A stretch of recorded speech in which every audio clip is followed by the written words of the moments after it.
À la fin du mois de décembre, les chrétiens célèbrent la naissance de leur Messie, Jésus, avec la fête de Noël. On connaît tous le personnage associé à cette fête, le Père Noël, ou Santa Claus en anglais, mais l'origine et l'inspiration de ce personnage ont été un peu oubliées avec le temps.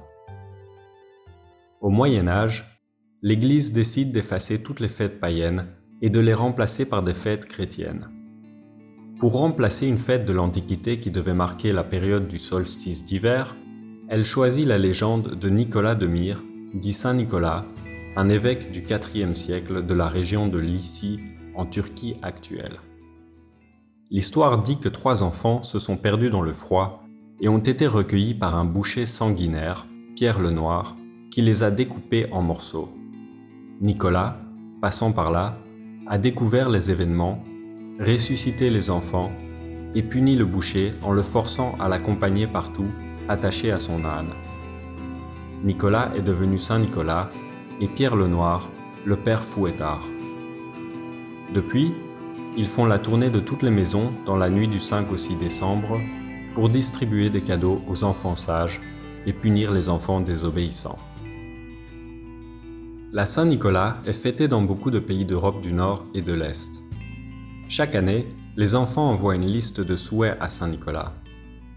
La Belgique a même mis à disposition une adresse postale gratuite, rue du Paradis numéro 1, 0612, Ciel.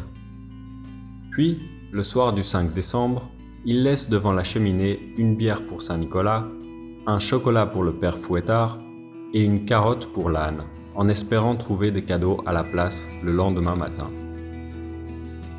L'apparence de Saint-Nicolas est celle d'un évêque avec une grande barbe blanche et des habits rouges, mauves et blancs. Et il tient dans sa main une crosse dorée. Le père fouettard est par contraste habillé en noir avec une capuche et une grande barbe également noire.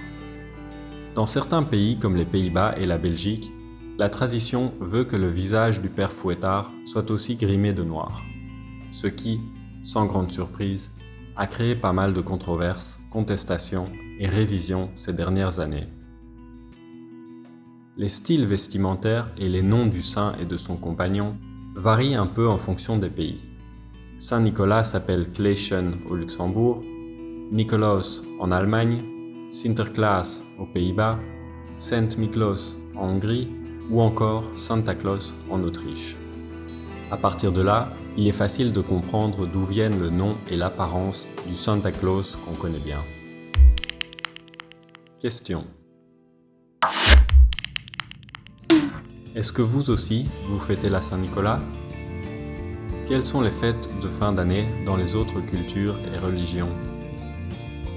Faut-il maintenir ou laisser tomber les traditions qui peuvent être mal interprétées ?